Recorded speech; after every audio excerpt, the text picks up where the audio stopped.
RTC కార్మికుల సమ్మెకు పూర్తి మద్దతు ప్రకటిస్తూ బీఆర్ఎస్ రంగంలోకి దిగింది. కార్మికులు ఆత్మహత్యలకు పాల్పడొద్దని విజ్ఞప్తి చేస్తూనే వారి న్యాయమైన డిమాండ్లకు అండగా ఉంటామని బీఆర్ఎస్ నేతలు ప్రకటించారు.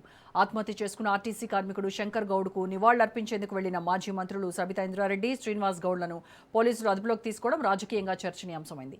ఈ ఘటనపై బీఆర్ఎస్ తీవ్ర ఆగ్రహం వ్యక్తం చేసింది. మరోవైపు శంకర్ గౌడ్ కుటుంబాన్ని పరామర్శించేందుకు కేటీఆర్, హరీష్ రావు ముత్తోజ్గూడకు వెళ్లనున్నట్టు సమాచారం. ఆర్టీసీ కార్మికుల సమ్మెకు రాజకీయ మద్దతు పెరుగుతున్న నేపథ్యంలో ఈ పరిణామాలు మరింత ఉద్రిక్తతకు దారితీసే అవకాశం ఉంది. దీనికి సంబంధించి పూర్తి ఇన్ఫర్మేషన్ మా ప్రతినిధి సైదులు లైవ్ లో అందిస్తారు.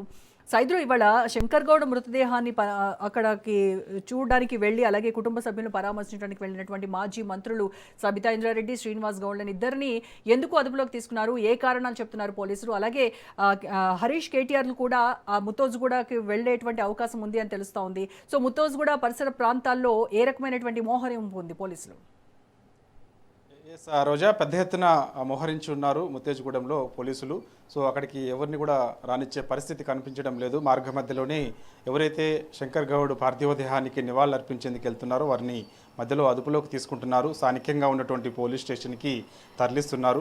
ఈరోజు సబితా ఇంద్రారెడ్డి, శ్రీనివాస్ గౌడ్ ఇద్దరు శంకర్ గౌడ్ మృతదేహానికి నివాళులర్పించి వారి కుటుంబ సభ్యులను పరామర్శించేందుకు వెళ్తుంటే మార్గ మధ్యలో పోలీసులు అడ్డుకొని ఇద్దరిని కూడా స్థానికంగా ఉన్నటువంటి పోలీస్ స్టేషన్కి తీసుకెళ్లారు. అక్కడ కొంత టెన్షన్ వాతావరణం కూడా నెలకొంది. అరెస్ట్ చేసినటువంటి బీఆర్ఎస్ పార్టీ ముఖ్య నాయకులను వెంటనే విడుదల చేయాలని డిమాండ్ చేస్తూ బీఆర్ఎస్ పార్టీ నాయకులు పోలీస్ స్టేషన్ ముందు ఆందోళన కూడా చేయడం జరిగింది.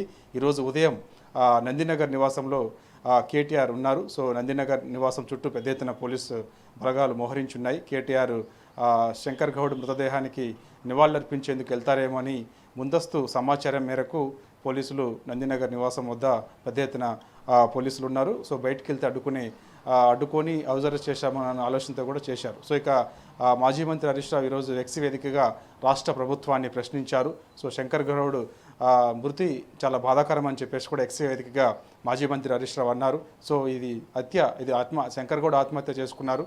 సో ఇది ఖచ్చితంగా రాష్ట్ర ప్రభుత్వం చేసిన హత్యగానే భావించాల్సి వస్తుంది. సో ఇకనైనా సరే ఆర్టీసీ కార్మికులకు ఇచ్చినటువంటి హామీలు నెరవేర్చాలి. సో వారిని రాష్ట్ర ప్రభుత్వంలో విలీనం చేస్తామని ఆనాడు ఎన్నికల సమయంలో చెప్పారు.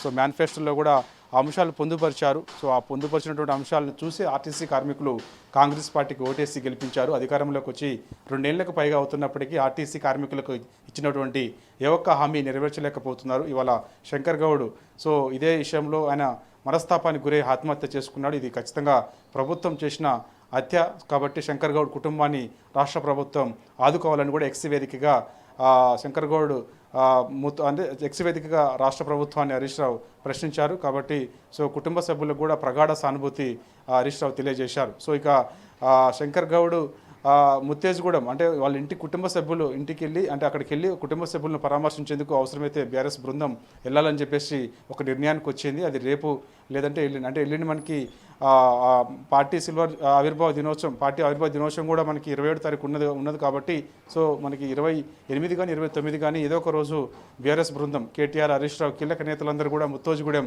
వెళ్ళాలని చెప్పేసి కూడా భావిస్తూ ఉన్నారు. సో అది కూడా మొత్తం ఎంతమంది వెళ్ళాలి ఏంటనేది కూడా ఒక నిర్ణయానికి అయితే రాబోతున్నారు.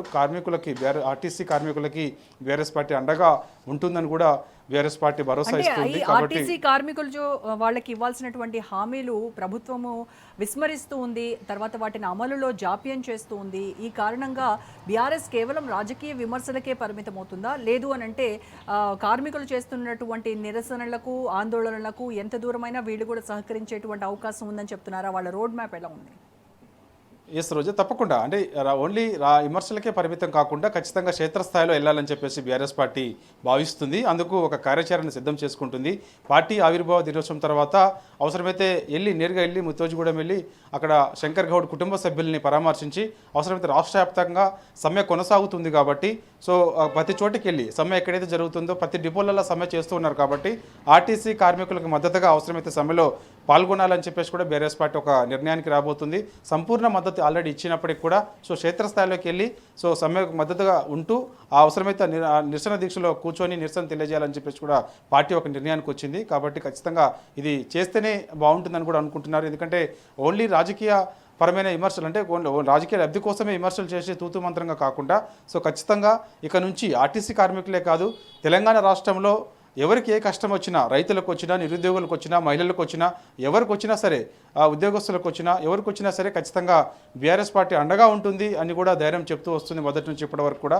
కాబట్టి సో ఇప్పటి నుంచి కూడా క్షేత్రస్థాయిలో ఎవరికి సమస్య ఉన్నా కూడా వెళ్ళాలని చెప్పేసి కూడా పార్టీ భావిస్తుంది. అందుకు ఖచ్చితంగా ఆర్టీసీ కార్మికులకు సంబంధించినటువంటి సమ్మె ఏదైతే ఉందో ఆ సమ్మెకు సంబంధించి పూర్తి మద్దతు ప్రకటిస్తేనే క్షేత్రస్థాయిలోకి బీఆర్ఎస్ పార్టీ వెళ్ళాలని చెప్పేసి కూడా భావిస్తుంది Roja. Right, thank you Saidulu.